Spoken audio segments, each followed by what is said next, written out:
Uma placa em uma árvore na Bowden Road, em Southside, chamava a atenção de quem passava por ali. House Horrors Evil. A fama a antecede. A Casa dos Horrores de Jacksonville foi palco de uma série de atrocidades que até hoje conta com muitas vítimas desconhecidas. Mas foi o chão daquele lugar que mostrou que a perversidade humana pode alcançar horizontes macabros. Eu sou o Marcos, sejam todos muito bem-vindos. E antes de prosseguir com essa história, eu preciso dar um recado muito importante. Então peço por gentileza sua atenção. Faz mais ou menos uns 30 dias que o canal está sofrendo uma queda aqui na distribuição dos vídeos, ou seja, o alcance está reduzido. E além disso, eu recebi algumas mensagens privadas de muitas pessoas alegando que foram desinscritas do canal automaticamente. Pois é. Felizmente são coisas que fogem ao controle do criador de conteúdo, que no caso sou eu, né? Mas para melhorar isso, eu tenho talvez uma tentativa aqui de solução. É importante que cada um de vocês que curte o Insólito comente no vídeo, clique em gostei e, se possível, compartilhe o vídeo com quem possa se interessar. Essas ações são chamadas de engajamento, o que, segundo a plataforma, é de suma importância para o canal. Enfim, galera, isso teoricamente garante que você receba os vídeos e não seja automaticamente desinscrito do canal. E se puder, dá um confere aí se você realmente está inscrito no canal. Veja também se o sininho das notificações está ativado, beleza? Isso vai me ajudar bastante. Então, muito obrigado. Recados dados, vamos aos fatos.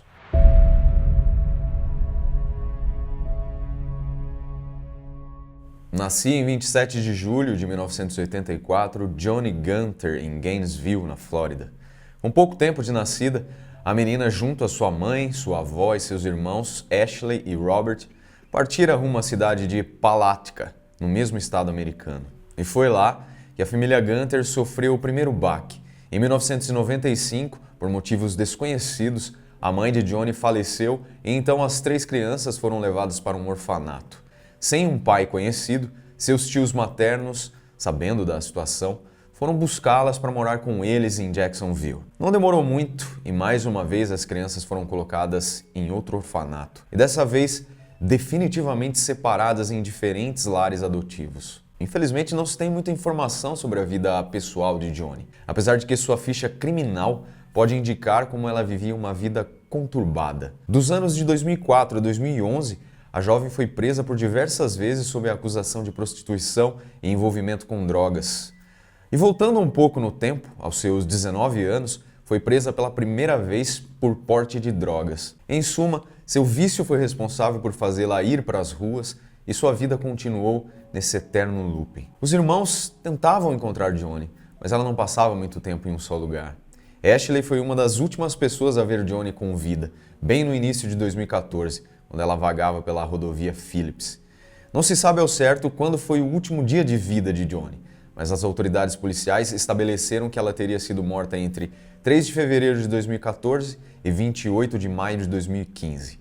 Essa última data foi estabelecida porque, naquele dia, estava sendo preso Russell Tillis, o principal suspeito do crime.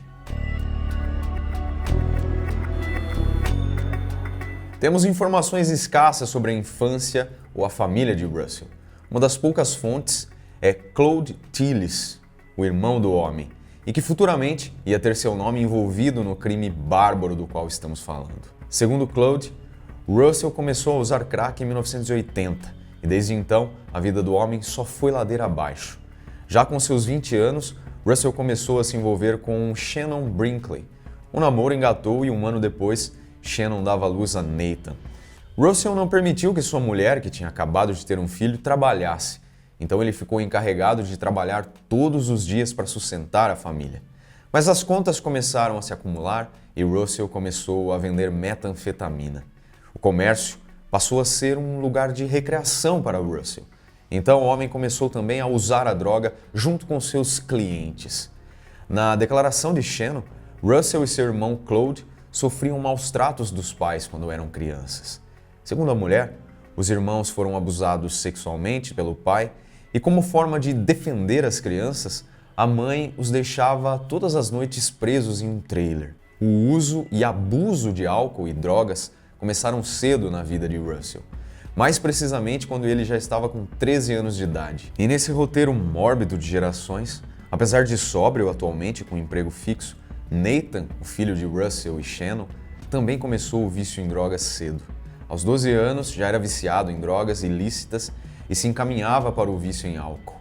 Segundo Nathan, já com seus 18 anos, pôde perceber enquanto assistia um filme na TV que o pai o observava de uma forma estranha. Assim, entre idas e vindas, Russell se envolvia cada vez mais com outros tipos de drogas, prostitutas, ameaças, agressões, enfim, o histórico do cara não era nada bom. Em 28 de maio de 2015, 2 oficiais do escritório do xerife de Jacksonville foram até a casa de Russell cumprir um mandado judicial. Ao chegar ao local, os oficiais se depararam com o chão do quintal coberto de lâminas de barbear e um deles chegou até mesmo a ter o pé perfurado por alguns pregos grandes que estavam cravados em um pedaço de madeira. A casa de Russell parecia um depósito de coisas ruins. Facas, ferramentas elétricas, correntes, produtos químicos industriais e um machado eram objetos à parte, que apenas faziam ambientar cômodos desarrumados e nem um pouco higiênicos. A casa contava ainda com um quarto que aparentava ter vedações nas paredes que impediam a saída do som, uma espécie de isolamento acústico. Sob a acusação de agressão policial, já que um dos oficiais relatou ter sido agredido com uma faca, Russell foi levado e preso. E foi lá na prisão que o homem resolveu desabafar e enterrar de vez sua vida. Em uma conversa com Sammy Evans, um detento que dividia a mesma cela com ele, Russell se gabou de prender mulheres em uma sala à prova de som da casa com o objetivo de transformá-las em escravas sexuais e que já tinha matado e usado uma serra para matar e desmembrar o corpo de outras 2 mulheres. Uma delas, segundo Russell, tinha tido as partes de seu corpo distribuídas em buracos no quintal da casa. Tempos depois, Sammy disse ter alertado Russell que estava com uma escuta na lapela da roupa. Então, Russell escreveu perguntas em um pedaço de papel e pediu para que Sammy as fizesse. Russell fez então uma confissão se tornar uma entrevista. Sammy perguntava o que estava escrito e Russell respondia, como se tudo não passasse de uma conversa informal. Guardem essa informação, caríssimos.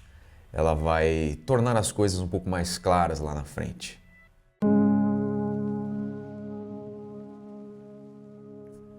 A infinidade de tipos de vizinhos que podemos ter ao longo de nossa vida é bem variada, não é?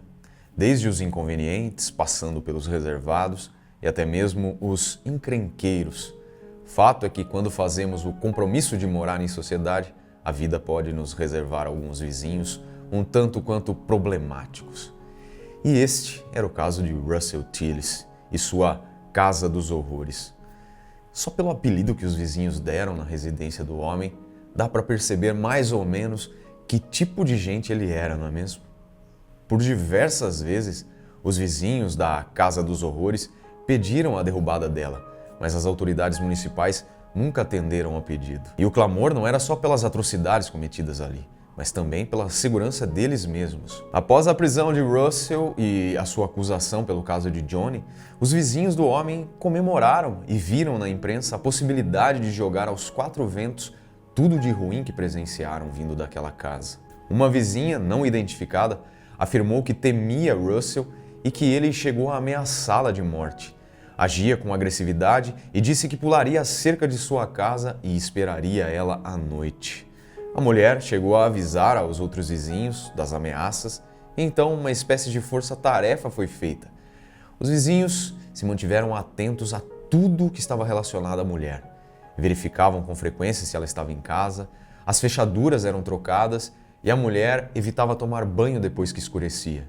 A polícia era chamada frequentemente, mas não se tem notícias de como as ocorrências acabavam. No total, 80 ligações foram feitas para a polícia até a prisão do homem em 2015.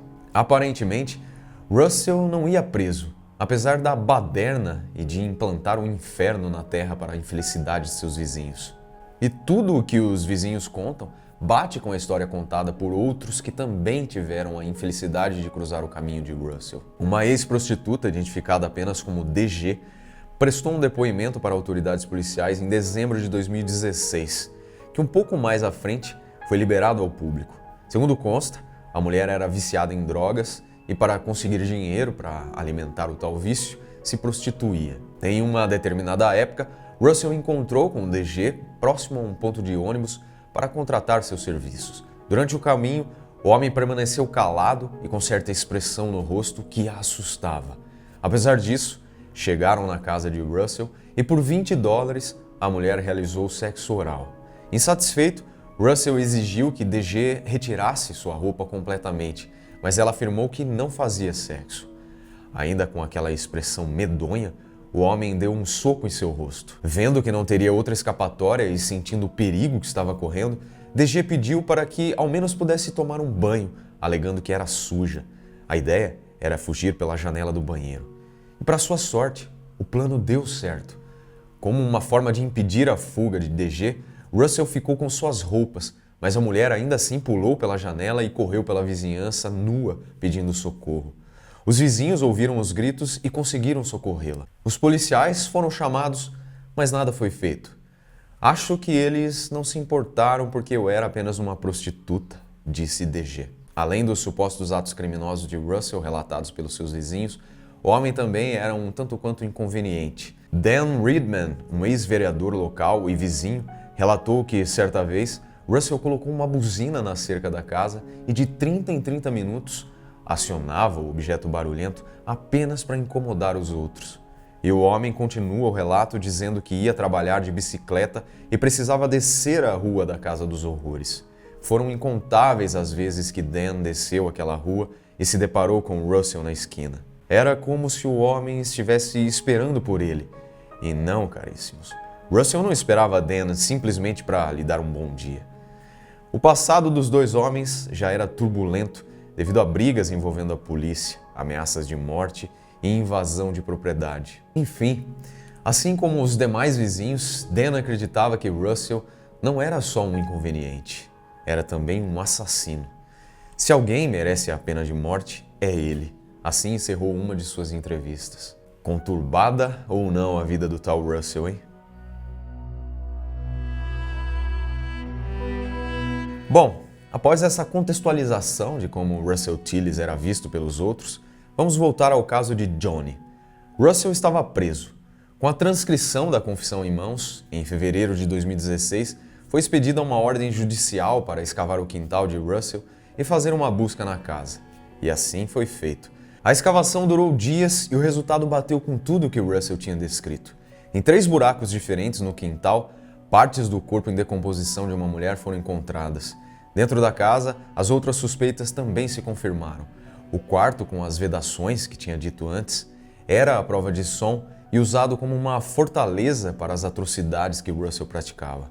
Roupas femininas, carteiras de identidade e outros vestígios de que mulheres estiveram ali estavam espalhados pela casa toda. Correntes reforçadas se penduravam em algumas paredes. Ali, as autoridades policiais começavam a se dar conta de quem era, de fato, Russell Tillis. Usando o banco de dados da polícia, foi possível encontrar uma mulher que tinha deixado sua identidade ali na casa. A mulher, que não foi identificada, afirmou que Russell a acorrentou no quarto à prova de som e a estuprou por horas. Ela apenas conseguiu fugir quando o homem finalmente dormiu. Questionada do porquê não ter denunciado o homem, ela informou que tinha medo que a polícia não acreditasse nela, principalmente pelo fato de que ela já era conhecida dos policiais por ser usuária de drogas. Conseguiram perceber algo aí, abduzidos? Pois é, o homem tinha um claro modus operandi. Mulheres viciadas, prostitutas, com pouca assistência familiar. Elas acreditavam que a denúncia não serviria de nada devido às suas condições. Eram presas fáceis e, caso sumissem, não ia gerar nenhum alarde. Já processado formalmente pelo estupro, assassinato, ocultação de cadáver e profanação de cadáver, Russell começou sua defesa. Uma das teses da defesa para justificar os crimes de Russell pelo seu advogado Alison Miller era de que o homem tinha tido uma infância traumática que impactou toda a sua vida e o tornou um homem viciado e descontrolado. Sempre assim, né? A roda genealógica da desgraça. A outra, e principal, diga-se de passagem, era de que, na verdade, toda aquela confissão de Russell foi armada pelo próprio homem. Aí temos duas divergências. Por um lado, Russell afirmou que tinha confessado tudo o que tinha acontecido com Johnny porque tinha medo de ficar preso até a morte. E que, ironicamente ou não, disse tudo aquilo para pegar logo a pena de morte. É simples. A agressão policial que Russell comentou poderia deixá-lo até 30 anos preso e provavelmente sem condicional. Já a confissão do estupro, desmembramento e ocultação de cadáver relacionados a Johnny poderia levá-lo direto para o corredor da morte. Como podemos ver, o medo do homem era o tempo. Depois de ser auxiliado pelo seu advogado, Russell voltou atrás e disse que ele não tinha nada a ver com Johnny. E lembram-se do Claude, o irmão do cara? Então, dessa vez, Russell afirmou que o irmão tinha chegado em sua casa, quando foi conferir o porta-malas do carro dele, encontrou o corpo desmembrado de Johnny. As autoridades policiais foram em busca de possíveis ligações de Claude com o caso, mas nenhuma foi encontrada. Então, com a investigação encerrada, Claude foi deixado de lado. E finalmente, em abril de 2021, Russell foi condenado pelo assassinato em primeiro grau, sequestro e abuso de cadáver de Johnny Gunter. Apesar dos recursos do homem, em junho ele começou a cumprir a sua sentença de prisão perpétua. Caríssimos, parece que o tiro saiu pela culatra, não é? O destino pôde reservar para Russell Tillis justamente aquilo que ele não gostaria, passar o resto de seus dias atrás das grades. E pode-se dizer, sem medo, que tal sofrimento sequer pode ser comparado àquele que ele submeteu às vítimas que cruzaram seu caminho e aos familiares delas, né? Então, como costuma dizer meu amigo Rafael, que ele apodreça lá. Galera, vou deixar aqui ao lado duas sugestões de vídeo para vocês continuarem maratonando o Insólito. Lembra lá do recadinho do começo? Então, dá uma força aí, continua vendo os vídeos. Vamos tentar fazer o canal estabilizar aí novamente, fechado? Muito obrigado por assistir e até o próximo vídeo.